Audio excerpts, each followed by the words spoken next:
గౌరవనీయులు వేదిక మీద ఉన్నటువంటి తెలంగాణ జనవేదిక మతసారథి అక్కలపల్లి రామారావు,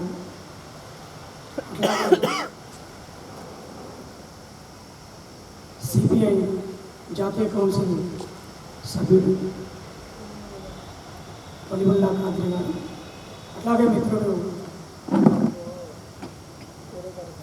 జనవేదిక నాయకుడు డాక్టర్ ఆకుతోట శ్రీనివాస్ గారు,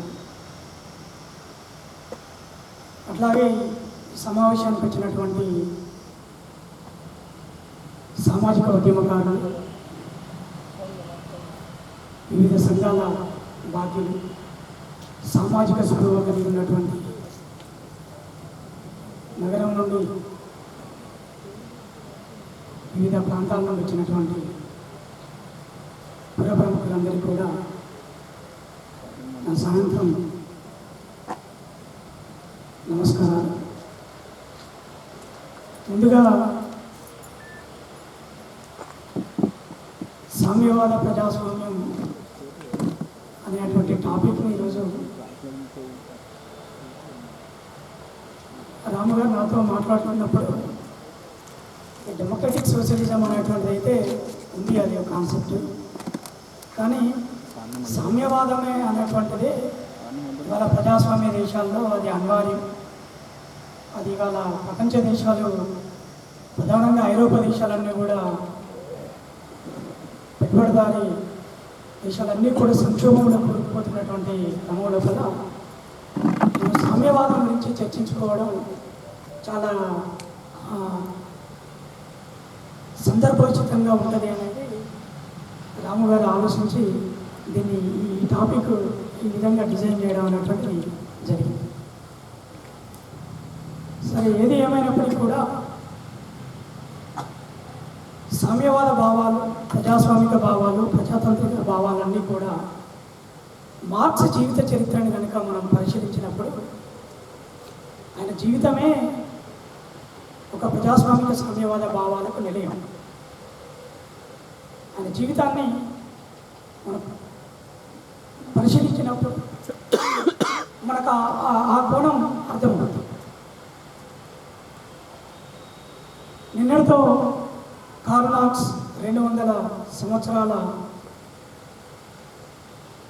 జయంతి ప్రపంచవ్యాప్తంగా ఈరోజు అనేక దేశాలు కూడా ఆయన జయంతిని జరుపుకుంటున్నటువంటి సందర్భం. ఒకప్పుడు కార్ల్ మార్క్స్ జయంతిని, వర్ధంతిని జరుపుకుంటున్నారంటే ఏదో వామపక్ష భావాలు కలిగి ఉన్నటువంటి పార్టీలు లేదా ట్రేడ్ యూనియన్ సంఘాలు మాత్రమే జరుపుకున్నటువంటి పరిస్థితి. కానీ ఈరోజు ప్రపంచవ్యాప్తంగా అనేకమైనటువంటి దేశాలు కూడా కార్ల్ మార్క్స్ జయంతిని నడిపినటువంటి సందర్భాన్ని మనం చూడవచ్చు. దానికి నిదర్శనం నిన్న ఆయన పుట్టినరోజు సందర్భంగా అనేక పత్రికలు కూడా ఒక పెద్ద ఎత్తున వ్యాసాలు రాసినటువంటి సందర్భం.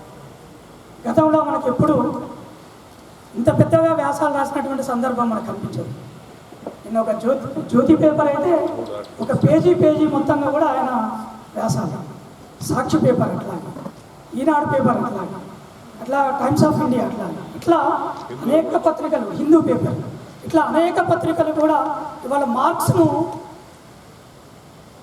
జీవిత చరిత్రను, మార్క్సిజం యొక్క సిద్ధాంతాన్ని మొత్తం సమాజానికి అందించినటువంటి పరిస్థితిని మన గమనంలో ఉంచుకోవాలి. ముందుగా ఎందుకు ఈ మార్క్స్ ప్రాధాన్యత అంతగా పెరిగింది? 1990 తర్వాత సోవియట్ రష్యా విప్లవమైన తర్వాత, వైఫల్యం చెందిన తర్వాత, సోవియట్ రష్యా కూలిపోయిన తర్వాత తూర్పు ఐరోపా దేశాలైనటువంటి Yugoslavia, Yugoslavia, Bulgaria, Romania, Uzbekistan, Tajikistan, Kyrgyzstan, ఇట్లా తూర్పు ఐరోపా దేశాలు 14 దేశాల్లో సోషలిజం వైఫల్యం చెందిన తర్వాత పెట్టుబడిదారు దేశాలన్నీ కూడా విరవిగా కమ్యూనిజానికి కాలం చెల్లింది, సోషలిజం అనేటువంటిది ఇక లేదు, ఇక పెట్టుబడిదారీ వ్యవస్థనే దీనికి ఆల్టర్నేటివ్ పరిష్కార మార్గం అనేటువంటి సందర్భాన్ని మనం చూడొచ్చు 90s తర్వాత జరిగినటువంటి పరిణామం.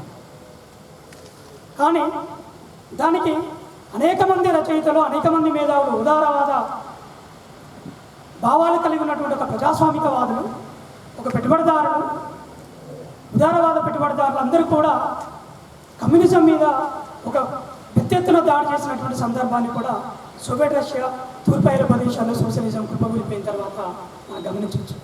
కానీ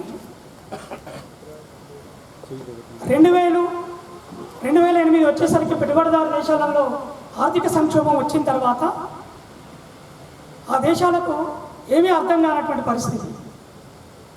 ప్రత్యామ్నాయము పెట్టుబడిదారు విధానమే ప్రత్యామ్నాయం అనుకున్నాం, క్యాపిటలిజమే ఆల్టర్నేట్ అనుకున్నాం. కానీ క్యాపిటలిజమే సంక్షోభంలోకి నెట్టివేయబడుతున్నటువంటి క్రమం లోపల అసలు నెక్స్ట్ ఆల్టర్నేటివ్ ఏంటిది అనేటువంటి సందర్భంలోకి వచ్చినప్పుడు ఈ పెట్టుబడిదారులకు ఏం చేయాలో తోచక, అర్థం కాక మార్క్స్ రాసినటువంటి క్యాపిటల్ను ఈ పెట్టుబడిదారులందరూ కూడా తిరిగేసినటువంటి పరిస్థితిని కూడా మనం గమనించవచ్చు. మార్క్స్ రాసినటువంటి గ్రంథాన్ని మళ్ళీ తిరిగేసి అసలు మార్క్సిజాన్ని కోరుకునేటువంటి కమ్యూనిస్టుల కంటే, మార్క్సిజాన్ని కోరుకునేటువంటి రాజకీయ పార్టీల కంటే, మార్క్సిజాన్ని కమ్యూనిజాన్ని వ్యతిరేకించేటువంటి పెట్టుబడిదారు శక్తులే దీన్ని విస్తృతంగా విపరీతంగా అధ్యయనం చేయడం మొదలుపెట్టారు. కారణం ఏంటి అంటే పెట్టుబడిదారు విధానంలో ఉండేటువంటి లోపాలను చాలా శాస్త్రీయబద్ధంగా, చాలా ఖచ్చితంగా, విస్తృతంగా ఆయన సైంటిఫిక్గా పిన్ టు పిన్ తన క్యాపిటల్ అనేటువంటి గ్రంథం లోపల చాలా కులంకుశంగా చర్చించాడు. కాబట్టి ఈ క్యాపిటలిజంలో ఉన్నటువంటి లోపాలను ఏ విధంగా అధిగమించాలో, ఏ విధంగా ఓవర్కమ్ కావాలో మనకు ఈ క్యాపిటల్ చదివితేనే అర్థమవుతుంది అనేటువంటి ఒక కాన్సెప్ట్ నుండి, ఆ యాంగిల్ నుండి మొత్తం పెట్టుబడిదారు దేశాలన్నీ కూడా మనకు ఈ క్యాపిటల్ చదివినటువంటి సందర్భాన్ని కూడా, విశ్లేషించినటువంటి సందర్భాన్ని కూడా మనం ఒక వైపున గమనించవచ్చు. సరే, మార్క్స్ ఈ క్యాపిటల్ రాసినటువంటి సందర్భంలో లేదా తన కమ్యూనిస్టు ప్రణాళిక మేనిఫెస్టో రాసినటువంటి సందర్భంలో చాలామంది కమ్యూనిస్టు లీడర్లు లేదా కమ్యూనిస్టు సంఘాలలో పనిచేసేటువంటి పార్టీలలో పనిచేసే నాయకులు లేదా పూర్తికాలం కార్యకర్తలు లేదా కమ్యూనిస్టు పార్టీ అభిమానులు వీళ్ళందరూ ఏమనుకుంటారంటే కార్ల్ మార్క్స్ నిరంతరము అధ్యయనం, నిరంతరము ఆయన రచనలే చేశాడు, కానీ క్షేత్రస్థాయిలో కార్యరూపంలోకి ఆయన వచ్చినటువంటి సందర్భాలు లేవు అనేటువంటి ఒక కాన్సెప్ట్ చాలామంది అనుకుంటారు. కానీ నిజంగా ఆయన జీవితాన్ని కనుక మనం చూసినప్పుడు ఆయన జీవితంలో ప్రతి సందర్భం కూడా, ప్రతి రచనల వెనుక ఆయన క్షేత్రస్థాయిలోకి వెళ్ళి ఆయన రచనలు చేసినటువంటి సందర్భాన్నే మనం చూడవచ్చు. ఆయన కమ్యూనిస్టు మేనిఫెస్టో 1848లో రాసేదానికంటే ముందుగా అనేకమైనటువంటి విస్తృతంగా అధ్యయనం చేస్తూ అంతర్జాతీయ కార్మిక సంఘ సంస్థను ఏర్పాటు చేశాడు. కార్మికుల పక్షాన నిలబడగలిగాడు. కార్మికులను ఏకం చేసి వాళ్ళ పోరాట పటిమను నిలబడంలో ముందున్నాడు. ఆ మేనిఫెస్టోకు ముందు ఆయన చేసినటువంటి సందర్భంలో అధ్యయనంతో పాటు ప్రాక్టికల్గా కూడా ఆయన పనిలో ఉన్నటువంటి సందర్భాన్ని మనం గమనించవచ్చు. అయితే ఈ కమ్యూనిస్టు మేనిఫెస్టో రాసేదానికంటే ముందుగా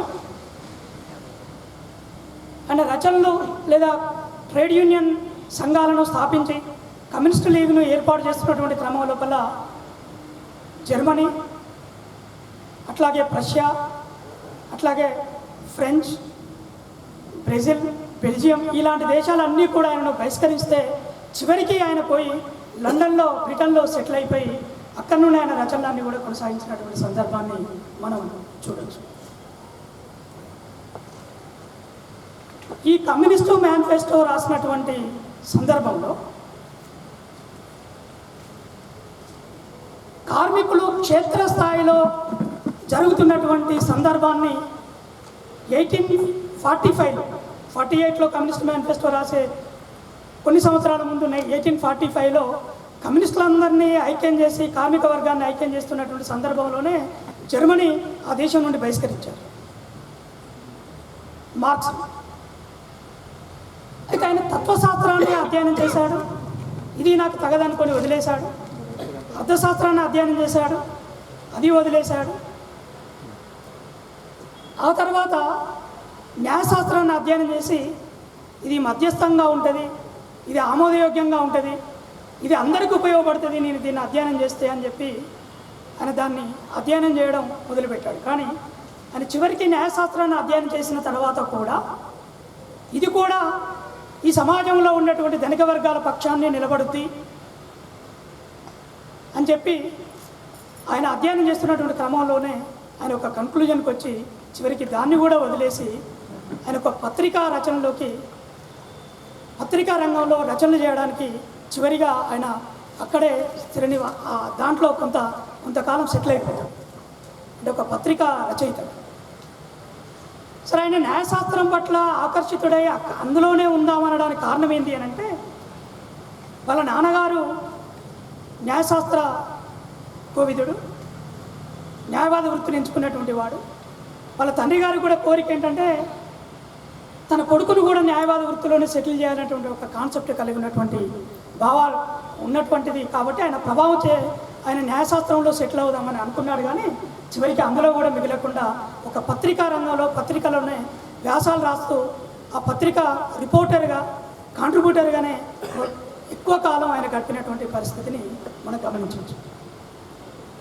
అయితే ఆయన పత్రికలో పనిచేస్తున్నటువంటి క్రమంలోనే జర్మనీ పార్లమెంట్ లోపల ఒక పెద్ద చర్చ జరుగుతూ ఉంటుంది. ఆయన పత్రికా విలేకరిగా, పత్రికా కాంట్రిబ్యూటర్గా, పత్రికా రిపోర్టర్గా ఆయన ఆ జర్మనీ పార్లమెంటు న్యూస్ కవరేజ్కి పోయినప్పుడు పార్లమెంట్లో ఇద్దరి మధ్యన చర్చ జరుగుతూ ఉంటుంది. అదేంటి అని అంటే, జర్మనీలో ఉండేటువంటి భూములలో దొరికేటువంటి వంట చెరుకు ఏదైతే ఉందో ఆ వంట చెరుకును కౌలుదారులు ఫ్రీగా తీసుకెళ్ళి ఉపయోగించుకుంటున్నారు. కానీ ఆ ల్యాండ్ లార్డ్స్ అంటే ఆ భూమి మీద హక్కు కలిగి ఉన్నటువంటి భూస్వాములు మాత్రం దాన్ని వద్దంటున్నారు. అది నేరం, అది తప్పు, అట్లాంటి పని చేయొద్దు. ఆ వంట చెరుకు తీసుకొని పోవడం అనేటువంటి కౌలుదారులు అది చట్టరీత్యా నేరం. ఆ వంట చెరుకు తీసుకొని పోకుండా ఉండడం కోసం చట్టం చేయాలనేది ఒక సెక్షన్ ఆర్గ్యుమెంట్ పార్లమెంట్లో. లేదు, ఆ వంట చెరుకును తీసుకొని పోవడం అనేటువంటిది ఆ భూమిని సాగు చేయడంలో అదొక అంతర్భాగం, అది అవసరం, అది మేము ఉపయోగించుకున్నా కూడా భూమికి అది పంటకు అది అవసరం, మేము ఆ పని చేయడం కరెక్టు అని చెప్పి కొంతమంది పార్లమెంట్ సభ్యుల యొక్క ఆర్గ్యుమెంట్. ఇది కార్ల్ మార్క్స్ చాలా నిశ్చితంగా లోతైన పరిశీలన చేసిన తర్వాత ఆయనకు అర్థమైంది ఏంటి అని అంటే, వర్గాల యొక్క స్వభావం, ఆ వర్గ దృక్పథం నుండి ఆయన కార్ల్ మార్క్స్ పరిశీలించడం అనేటువంటిది జరిగింది.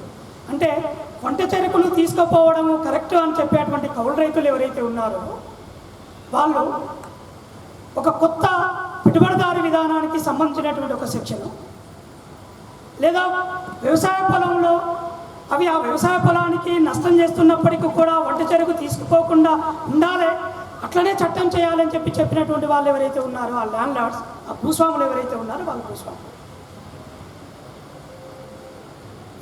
ఈ విధంగా ఆ రోజు ఉన్నటువంటి ఈ రెండో సెక్షన్లో ఉన్నటువంటి ప్రజలను ఆ రిప్రజెంటేటివ్స్ను అర్థం చేసుకొని, అంటే పెట్టుబడిదారీ స్వభావం కలిగి ఉన్నటువంటి ఒక సెక్షను, భూస్వామ్య స్వభావం కలిగి ఉన్నటువంటి మరొక సెక్షన్కి మధ్యన జరుగుతున్నటువంటి ఒక ఘర్షణ, ఒక చర్చ, ఒక డిబేట్, ఒక డిస్కషన్ను ఆయన చాలా లోతుగా నిశ్చితంగా పరిశీలించిన తర్వాత ఆయన ఆ కోణం నుండి సమాజాన్ని పరిశీలించడం, సమాజాన్ని అర్థం చేసుకోవడం అనేటువంటిది మొదలుపెట్టాడు మార్క్స్. అది 1845లో ఆ చర్చ, ఆ డిబేట్ నుండి ఆయన నేర్చుకున్న దాని నుండే ఆయన కమ్యూనిస్టు మేనిఫెస్టో, కమ్యూనిస్టు ప్రణాళిక అనేటువంటి ఒక 23 పేజీల చిన్న పుస్తకాన్ని మిత్రుడైనటువంటి ఎంగెల్స్తో కలిసి రాసి, అది మొత్తం ఈరోజు ప్రపంచవ్యాప్తంగానే ఒక పెద్ద డిబేట్గా, ఒక పెద్ద చర్చగా జరుగుతున్నటువంటి సందర్భాన్ని మనం చూడవచ్చు. ప్రపంచాన్ని బాగా ప్రభావితం చేసినటువంటి వ్యక్తులలో ప్రధానంగా ఒకటి మహమ్మద్ ప్రవక్త, రెండవది జీసస్, తర్వాత కార్ల్ మార్క్స్. కానీ ఆ ఇద్దరు ఆ జీసస్ కానీ మహమ్మద్ ప్రవక్త కానీ ఈ ఇద్దరు కొన్ని ప్రాంతాలకే పరిమితమై కొన్ని దేశాలకే పరిమితమై ప్రభావితం చేశారు. కానీ కార్ల్ మార్క్స్ మొత్తం యావత్ ప్రపంచ దేశాలను మొత్తం కూడా ప్రభావితం చేసినటువంటి ఒక గొప్ప తత్వవేత్త, గొప్ప మహనీయుడు కార్ల్ మార్క్స్గా మనం చూడవచ్చు. ఇవాళ అన్ని దేశాలు ప్రపంచం లోపల కార్ల్ మార్క్స్ గురించి ఒక పెద్ద చర్చ జరుగుతుంది. కమ్యూనిస్ట్ మేనిఫెస్టో ఒక పెద్ద అలజడి సృష్టించింది. ఇది కార్ల్ మార్క్స్ ఉన్నటువంటి ఒక గొప్ప అంశంగా దీన్ని చూడవచ్చు. కార్ల్ మార్క్స్ తన మేనిఫెస్టోను లేదా క్యాపిటల్ను రాసేటప్పుడు ఆయన ఈజీగా ఆయనలో ఉండేటువంటి ఒక గొప్పతనాన్ని మనం నిశ్చితంగా పరిశీలించాలంటే మనందరం కూడా చాలామంది మా యూనివర్సిటీలో మేము కూడా పిహెచ్డీలు చేశాం. పరిశోధనలు చేసేటప్పుడు ఆ డాక్టరేట్ రావాలంటే అనేకమైనటువంటి పుస్తకాలు లేదా క్షేత్రస్థాయి పర్యటన కూడా వెళ్ళి ఆ ఇన్ఫర్మేషను ఆ డాటా రాబట్టి దాన్ని విశ్లేషణ చేసి రాస్తూ ఉంటాం. చాలా సందర్భాల్లో ఎక్కడి నుండైనా కాపీ చేస్తే లేదా ఎక్కడి నుండైనా లిఫ్ట్ చేస్తే దాని రెఫరెన్స్ కూడా ఇయ్యనటువంటి సందర్భాలు చాలా ఉంటాయి. కానీ మార్క్స్లో ఉన్నటువంటి గొప్పతనం ఏంటంటే తన కమ్యూనిస్టు మేనిఫెస్టో రాసేటప్పుడు, దాస్ క్యాపిటల్ రాసేటప్పుడు దానికి ముందు 479 మంది ఫిలాసఫర్స్ని ఆయన విస్తృతంగా అధ్యయనం చేస్తూ ఆయన సగర్వంగా చెప్పింది ఏంటంటే ఈ ప్రపంచ గమనాన్ని మొత్తంగా కూడా 479 మంది తాత్విక చింతనతో ప్రపంచం ఎలా ఉందో వాళ్ళు చెప్పగలిగారు. కానీ ఈ ప్రపంచం భవిష్యత్తులో ఎలా ఉంటుందో చెప్పగలిగింది నేను ఒక్కరిని మాత్రమే అని చెప్పి ఆ మార్క్సిస్ట్ యాంగిల్ నుండి ఆయన విశ్లేషణ చేసినటువంటి వాడు కార్ల్ మార్క్స్. అది కార్ల్ మార్క్స్లో ఉన్నటువంటి ఒక గొప్పతనం. అంటే ఆయన క్యాపిటల్ రాసేటప్పుడు కానీ లేదా ఆయన కమ్యూనిస్టు ప్రణాళిక రూపొందించేటప్పుడు కానీ అనేక విషయాలను, అనేక సంఘటనలు, అనేక మంది తాత్వికమైనటువంటి చింతనలను ఆధారంగా చేసుకుని వాళ్ళను కోడ్ చేసి చెప్పగలిగినటువంటి ఒక ధైర్యవంతుడు, వాళ్ళ గొప్పతనాన్ని కూడా సాటి తాత్వికుల యొక్క గొప్పతనాన్ని కూడా చెప్పినటువంటి ఒక గొప్ప ఫిలాసఫర్, ఒక విశాల దృక్పథం కలిగినటువంటి వాడు మార్క్స్గా మనం చూడవచ్చు. ఆయన కమ్యూనిస్టు మేనిఫెస్టో రాస్తున్నటువంటి క్రమం లోపల అనేక తాత్వికపరమైనటువంటి చింతన, హెగెల్ గతి తార్కికవాదం, సోషల్ సైంటిస్టులు రూపొందించినటువంటి చారిత్రక పరిణామాత్మక సిద్ధాంతాన్ని, ఫ్రెంచ్ రెవల్యూషన్, ఇండస్ట్రియల్ రెవల్యూషన్, ఇవన్నీ ఆసరాగా చేసుకొని ఫ్యూర్బా చెప్పినటువంటి గతిశీలన సూత్రాలు, వీటన్నింటినీ ఆసరాగా చేసుకొని తన మార్క్సిజాన్ని రూపొందించినటువంటి వాడు కార్ల్ మార్క్స్. సో ఈ కార్ల్ మార్క్స్ యొక్క జీవిత చరిత్ర ఇవన్నీ రాసేటువంటి క్రమం లోపల మనం అనుభవించేటువంటి జీవితం లేదా ఇవాళ మనం పడుతున్నటువంటి కష్టాల కంటే చాలా భిన్నంగా కార్ల్ మార్క్స్ తన జీవితాన్ని అనుభవించినటువంటి సందర్భాన్ని కూడా మనం చూడవచ్చు. ఇవాళ ప్రపంచంలో అత్యంత గొప్పగా మేధావులు అతి చిన్న వయసులోనే చనిపోయినటువంటి సందర్భాలు మనం చాలామందిని చూడవచ్చు. అందులో మార్క్స్ 64 సంవత్సరాల వయసులోనే చనిపోయాడు. తన 30 సంవత్సరాల వయసులోనే కమ్యూనిస్టు మేనిఫెస్టోను ఈ ప్రపంచానికి అందించాడు. 1867లో క్యాపిటల్ రాసేటప్పుడు అనేక ఇబ్బందులకు గురైనటువంటి సందర్భాన్ని మనం చూడవచ్చు. కార్ల్ మార్క్స్ యొక్క జీవితాన్ని చూసినప్పుడు జెన్నీ లేకుండా కార్ల్ మార్క్స్ లేడు, ఎంగెల్స్ లేకుండా కార్ల్ మార్క్స్ లేడు. కార్ల్ మార్క్స్ మామూలు మధ్యతరగతి కుటుంబానికి చెందిన యూదు జాతికి చెందినటువంటి కుటుంబంలో పుట్టినటువంటి వాడు.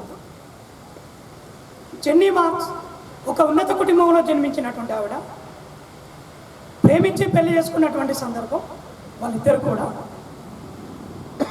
వాళ్ళిద్దరి యొక్క సాహచర్యాన్ని కనుక మనం పరిశీలించినప్పుడు అనేక కష్టాలను కూడా వాళ్ళు నవ్వుతూ స్వీకరించినటువంటి సందర్భాలు కూడా మనకు చాలా సందర్భాలు కనపడుతున్నాయి.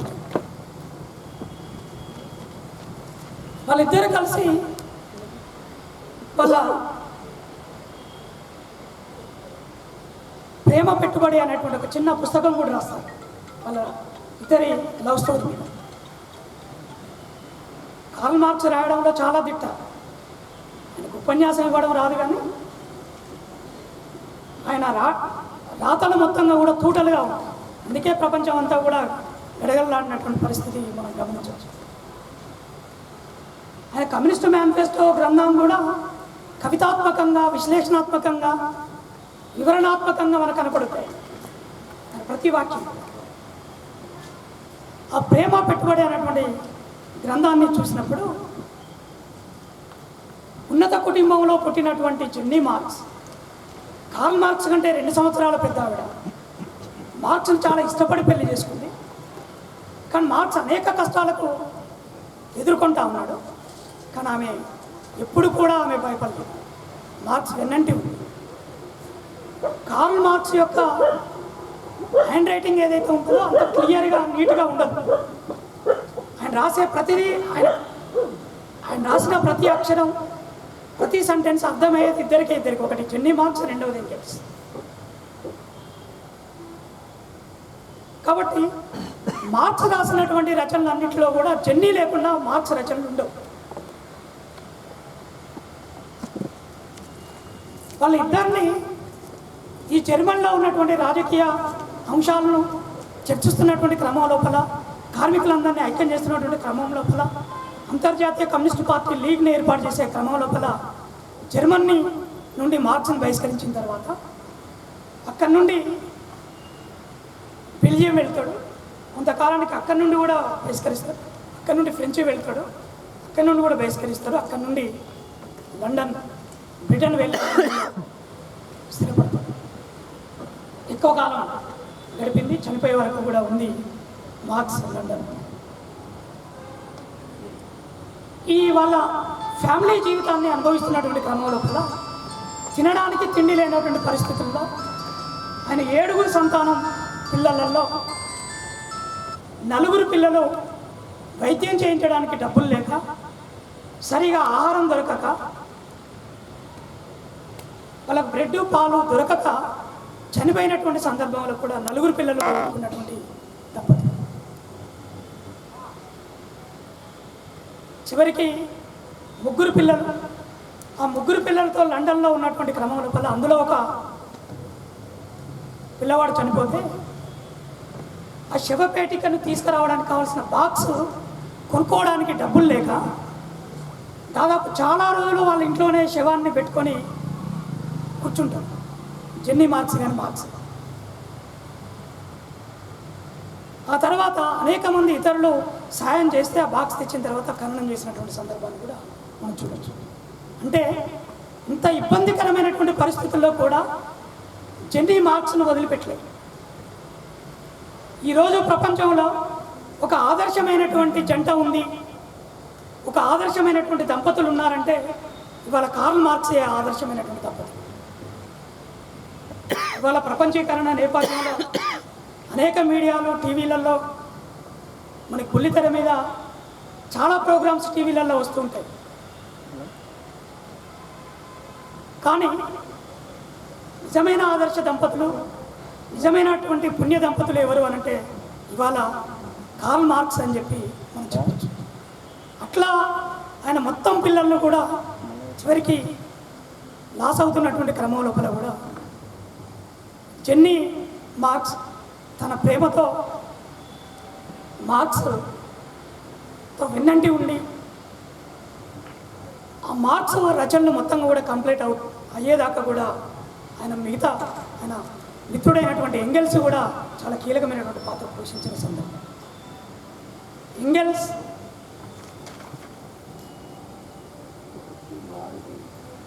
సహజంగానే ఆయన ధనిక క్యాపిటలిస్ట్ ఫ్యామిలీకి చెందినటువంటి వాడు. మార్క్స్ సహాయం చేయడానికి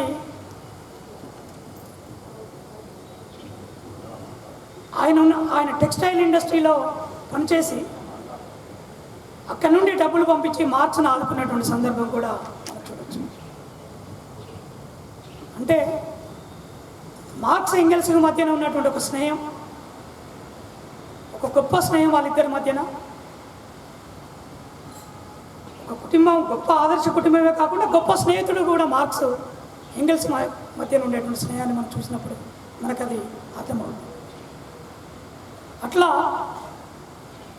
వీళ్ళిద్దరి స్నేహము, జెన్నీ మార్క్స్ కుటుంబ దాంపత్యం, ఇవి రెండూ కూడా ప్రపంచానికి ఆదర్శంగా మనం చూడొచ్చు. ఆ మార్క్స్ యొక్క జీవిత చరిత్రనే ఇవాళ ప్రపంచానికి మొత్తంగా కూడా ఒక సోషలిస్ట్ భావాలకు, ఒక ప్రజాస్వామిక భావాలకు నిలయంగా మనం చూడవచ్చు.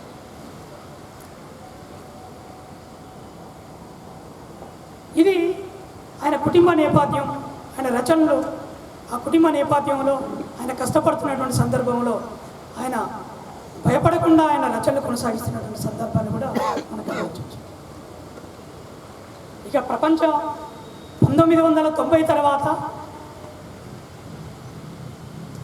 పెట్టుబడిదారు దేశాలన్నీ కూడా సంకలు గుద్దుకుంటున్నటువంటి సందర్భంలో కమ్యూనిస్టులకు కాలం చెల్లింది. మార్క్సిజం ఇక పనికిరాదు, ఇక పనికి మాలిన సిద్ధాంతాలను పట్టుకొని కమ్యూనిస్టులందరూ కూడా ఉంటున్నారని చెప్పి ప్రపంచవ్యాప్తంగా భారతదేశంలో కూడా పెద్ద ఎత్తున దాడి జరిగినటువంటి సందర్భాన్ని కూడా మనం చూడవచ్చు.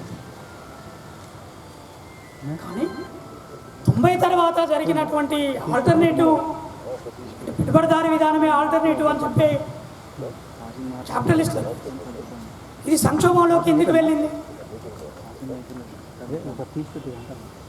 పెట్టుబడిదారీ సంక్షోభంలోకి ఎందుకు వెళ్ళింది? వాళ్ళ చాలామంది మనం అనుకుంటున్నాం ట్రంప్ చాలా పిచ్చోడు. ట్రంప్ ఏం పిచ్చోడు కాదు. ట్రంప్ ఎందుకు భారతీయులందరినీ రావద్దని చెప్తున్నాడు, భారతీయులందరినీ వెళ్ళకూడదని చెప్తున్నాడు? ఇవాళ పెట్టుబడిదారు దేశాల్లో వచ్చినటువంటి సంక్షోభం నుండి వచ్చినటువంటి సందర్భంలో ఆయన మాట్లాడుతున్నటువంటి తీరును అర్థం చేసుకోవాలి. ఇవాళ అమెరికాలో నిరుద్యోగం పెరిగింది. అమెరికాలో ఇవాళ అన్ఎంప్లాయ్మెంట్ తోటి యూత్ అంతా కూడా రోడ్ల మీదకి వస్తున్నారు. కాబట్టి ఉన్న ఉద్యోగాలన్నీ కూడా విదేశీయులు కొట్టుకుపోతున్నారు. కాబట్టి ఈ నిరుద్యోగము, నిరక్షరాస్యత, పేదరికము, వీటన్నింటి నుండి బయటపడడం కోసము ఇవాళ మాట్లాడుతున్నటువంటి తీరుగా మనం ట్రంప్ను చూడాలి. కానీ మనం ఏమనుకుంటున్నామంటే ట్రంప్ పిచ్చోడు, అసలు పత్రికలన్నీ కూడా, మన పత్రికలన్నీ కూడా ట్రంప్ గెలవడని చెప్పి రాశారు. కానీ అది దానికి కారణం ఏంటి అని అంటే స్వీయ మానసిక ధోరణితో రాసినటువంటి సందర్భంగా మనం చూడొచ్చున్నాం. కానీ ఇవాళ వాస్తవంగా ట్రంప్ పిచ్చోడేమి కాదు. ట్రంప్ ఆయన దేశంలో ఉన్నటువంటి నిర్దిష్ట పరిస్థితులను అర్థం చేసుకొని దాని నుండి ఆయన మాట్లాడుతున్నటువంటి సందర్భంగా మనం అర్థం చేసుకోవాలి. అంటే ఇవాళ పెట్టుబడిదారీ వ్యవస్థ పూర్తిగా సంక్షోభంలోకి నెట్టివేయబడ్డది. జర్మనీ కావచ్చు, ఇటలీ కావచ్చు, ఫ్రాన్స్, బెల్జియం, ఆస్ట్రియా,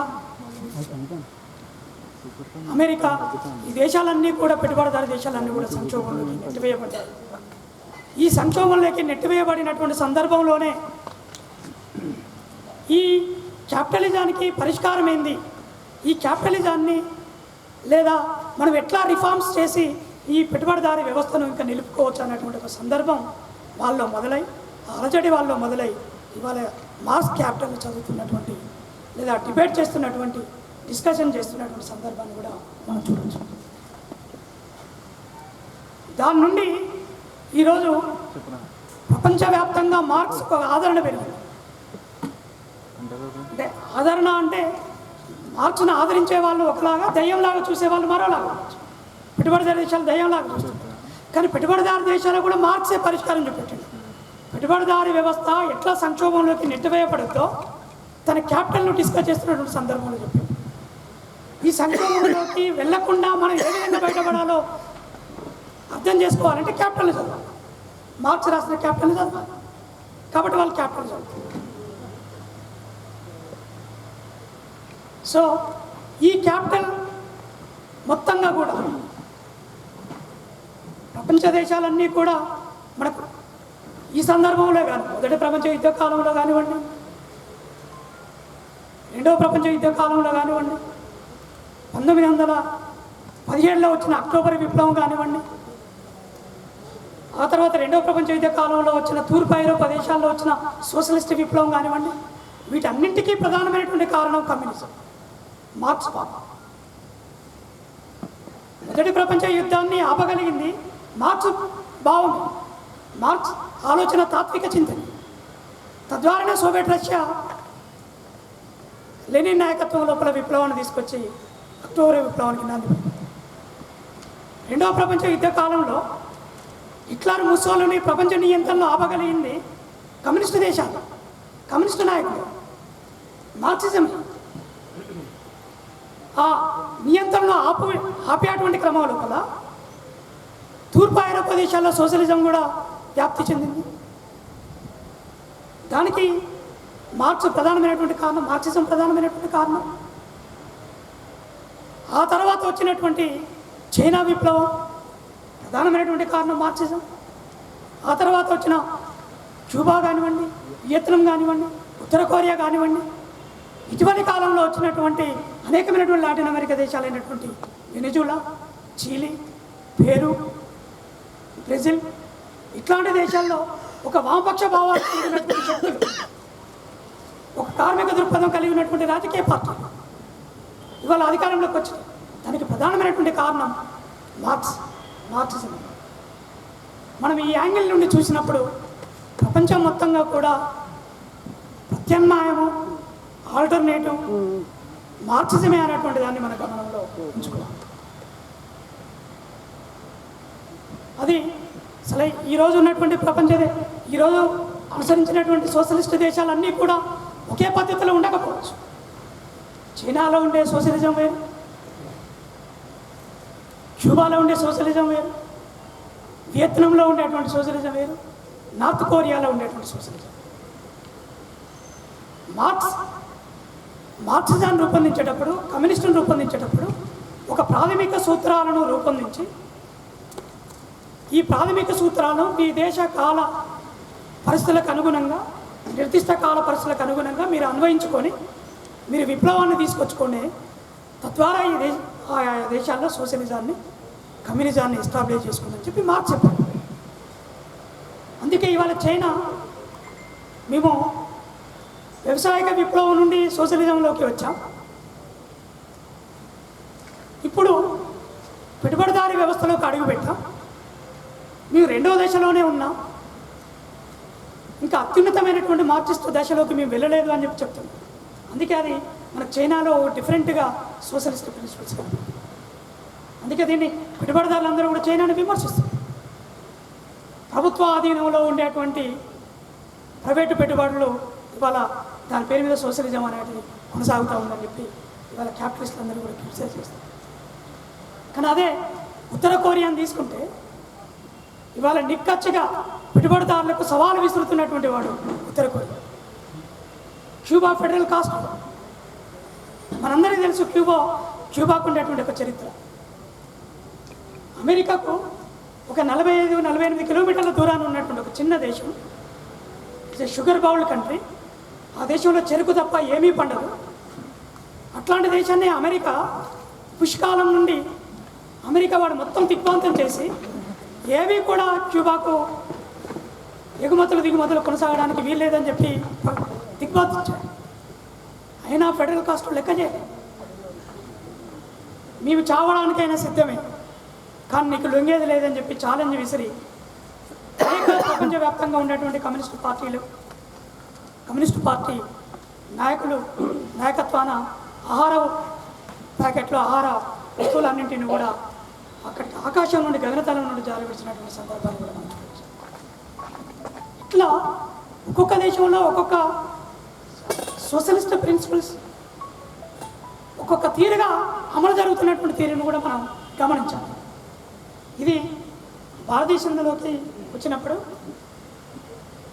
అసలు నెహ్రూ గారు, పండిట్ జవహర్లాల్ నెహ్రూ, మొట్టమొదటి ప్రధానమంత్రి అయినటువంటి నెహ్రూ గారు బాగా ప్రభావితమైనటువంటి మార్క్సిజం.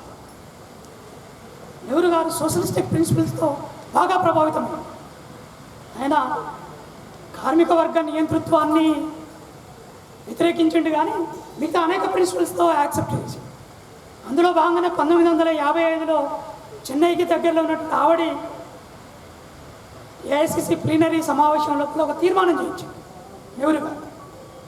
ఈ దేశం అంతిమంగా సోషలిస్ట్ వ్యవస్థే అంతిమ లక్ష్యంగా మేము పనిచేస్తామని చెప్పి అంతిమ లక్ష్యం సోషలిస్ట్ వ్యవస్థను ఏర్పాటు చేస్తాం. అందులో భాగంగానే 1976లో 42వ రాజ్యాంగ సవరణ ద్వారా సోషలిస్టిక్ ప్రిన్సిపల్స్ను ప్రియంబుల్లో చేర్చారు. ఇవన్నీ కూడా నెహ్రూ ప్రభావితమైనటువంటి మార్క్స్తో ప్రభావితమైనటువంటి భావాలచే ఆయన ఒక సోషలిస్టు వ్యక్తిగా ఆయన సోషలిస్టు భావాలు మొత్తం కూడా ఈ దేశంలో ఎస్టాబ్లిష్ కావడంలో కీలకమైనటువంటి పాత్ర పోషించాడు. రెండవది, ఈ దేశానికి స్వాతంత్రం రాగానే నెహ్రూ గారు తన ఒక పుస్తకంలో రాసుకుంటారు ఆయన జీవిత చరిత్ర.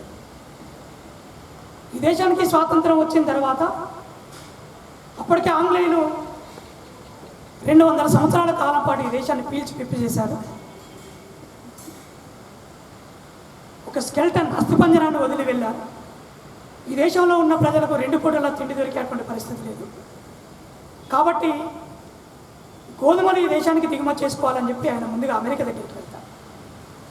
అమెరికా దగ్గరికి వెళ్ళినప్పుడు అనేకమైనటువంటి షరతులు పెడతారు అమెరికా నెహ్రూ గారికి. నెహ్రూ గారు ఒకటే ఒక షరతులు విని ఒకే మాట అని వచ్చేస్తాడు, వాపసు వస్తాడు. 200 సంవత్సరాల కాలం పాటు ఈ దేశ స్వాతంత్రం కోసం ఎందరో ప్రాణత్యాగం చేసి సంపాదించుకున్న స్వాతంత్రాన్ని మీ కాళ్ళ దగ్గర పనంగా పెట్టడం మాకు ఇష్టం లేదు. భారతదేశ ప్రజలమైన మేము ఆకలితో అలమటించి చావడానికైనా సిద్ధమే, కానీ మా స్వాతంత్రాన్ని మీ కాళ్ళ దగ్గర పనంగా పెట్టామని చెప్పి వాపసు వచ్చి తిరిగి సోవియట్ రష్యా దగ్గరికి వెళ్తే సోవియట్ రష్యా వాళ్ళు నెహ్రూని రిసీవ్ చేసుకున్న తర్వాత ఒక మినిమం కండిషన్లు పెట్టి గోధుమలు మనం దిగుమతి చేసుకోవడానికి ఈ 2 దేశాల మధ్యన ఒప్పందం కుదుర్చుకొని వస్తాం నెహ్రూ గారు.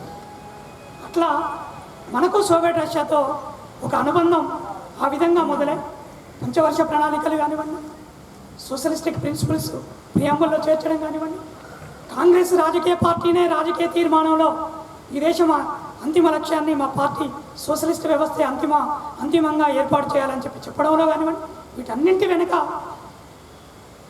సోవియట్ రష్యా లేదా కార్ల్ మార్క్స్ భావాలని చెప్పి మనం చెప్పచ్చు. ఇట్లా భారతదేశంలో కూడా ఒక వామపక్ష భావాలు ఎస్టాబ్లిష్ కావడం లోపల ఈ రాజకీయ పార్టీ లేదా మొదటి ప్రధానమంత్రి యొక్క పాత్ర కూడా చాలా కీలకంగా ఉంది అని చెప్పి చెప్పచ్చు. సో ఈ నేపథ్యంలో ఇప్పుడున్నటువంటి ప్రపంచీకరణ నేపథ్యంలో ఈ సినారియోలో మార్క్సిజాన్ని మనం ఎట్లా ఆల్టర్నేటివ్గా ప్రొజెక్ట్ అవుతుంది? నిజంగా ఈ గ్లోబలైజేషన్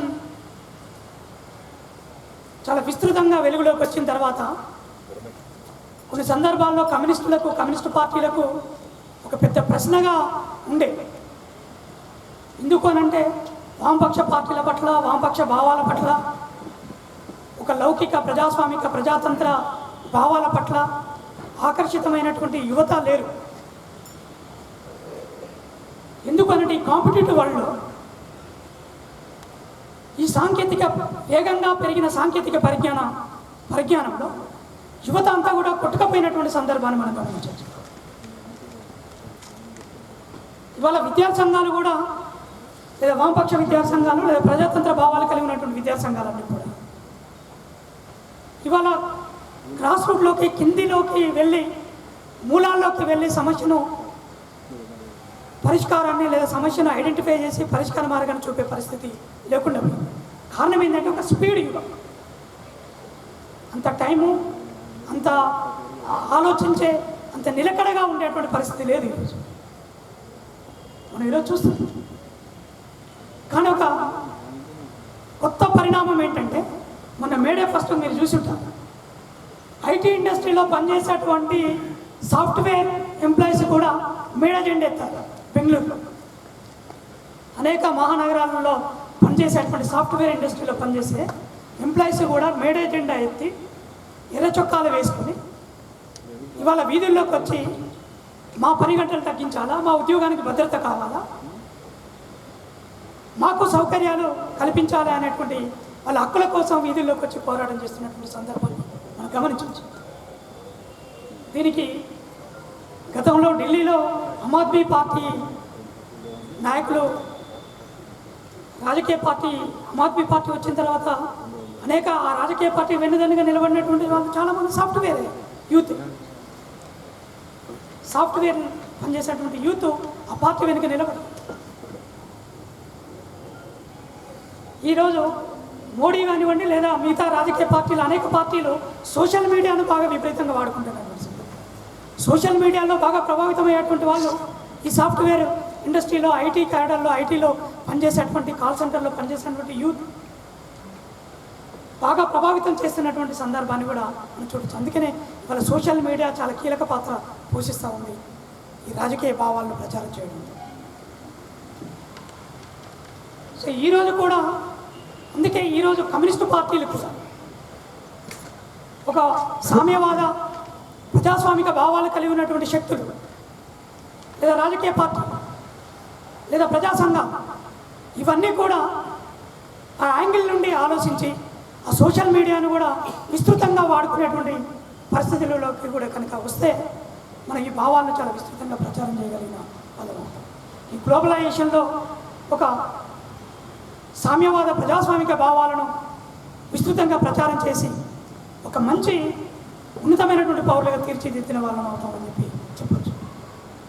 ఇవాళ నిన్నగాక మొన్న విజయవాడలో ఒక ముసలాయన చిన్న అమ్మాయిని రేప్ చేసినటువంటి సందర్భం రోజు పత్రికలలో మనం విపరీతంగా చూస్తాం.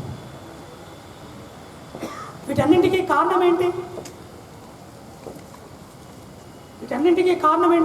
మనుషులుగా ఉండేటువంటి పరిస్థితి లేదు, మానవీయ విలువలు లేవు, మానవతావాదం లేదు. ఈ కార్ల్ మార్క్స్ యొక్క జీవిత చరిత్ర ఆయన మార్క్సిస్టు, ఒక సోషలిస్టు, ఒక మార్క్సిస్టు, అంతకంటే ఒక గొప్ప మానవతావాదం. ఆ మానవతావాదం గురించి ఆలోచించేటువంటి మనంగా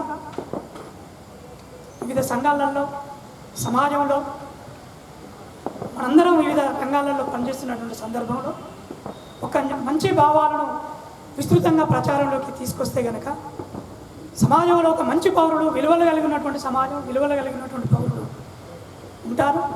సమాజం ఎస్టాబ్లిష్ అవుతుంది. ఇవాళ యాసిడ్ దాడులు, గొంతు కోయడం, రేప్ చేయడం ఇట్లాంటి సంఘటనలు మనం చూడకుండా ఉండేటువంటి సందర్భాన్ని కూడా మనం చూడొచ్చు. ఆ వంతుగా మనం ఆ ప్రయత్నం చేయాలని చెప్తూ, ఇంకొక వైపున ఇవాళ అధికారంలో ఉండేటువంటి రాజకీయ పార్టీ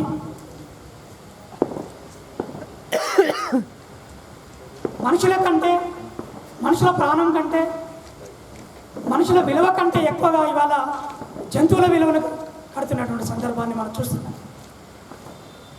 గోవులు పవిత్రమైనవి, జంతువులు పవిత్రమైనవి, ఇంతకంటే అంటే మనుషుల జీవితాల కంటే. వాళ్ళ ఉత్తరప్రదేశ్ ముఖ్యమంత్రి ఆయన జంతువులను ప్రేమిస్తుంది కానీ మనుషులను ప్రేమించట్లేదు. ఇవాళ మోడీ అనుచరులందరూ కూడా ఇప్పుడు జంతువులను గోవధ నిషేధం అని చెప్పి, గోవులను ప్రేమించాలని చెప్పి, గోమాంసం తింటున్నారని చెప్పి, గోమాంసం ప్రిజర్వ్ చేసుకున్నారని చెప్పి ఉత్తర భారతదేశంలో అనేక మంది మీద, మైనార్టీల మీద, పేద ముస్లింల మీద, క్రిస్టియన్స్ మీద, చర్చిల మీద, మసీదుల మీద దాడులు చేసి చంపేస్తున్నటువంటి సందర్భాన్ని కూడా మనం చూడవచ్చు. అంటే ఈరోజు మనుషుల ప్రాణం కంటే వాళ్ళ గోవు పవిత్రమైందే, మనం దాన్ని ప్రేమిద్దాం. కానీ మనుషులు అంతకంటే మనుషుల ప్రాణం చాలా గొప్పదిగా మనం చూడాలి. మనుషులు చాలా ఉన్నతమైనటువంటి వాళ్ళుగా చూడాలి. మనుషులు చాలా సమాజానికి ఒక గొప్ప మార్గనిర్దేశం చేసేటువంటి వాళ్ళుగా మనం చూడగలం.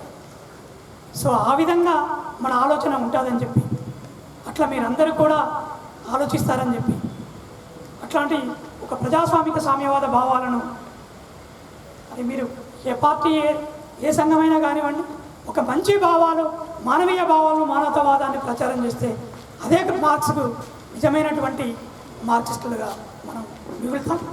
అందుకే మార్క్స్ ఒక గొప్ప మానవతావాది అని చెప్పి చెప్పుకోవచ్చు.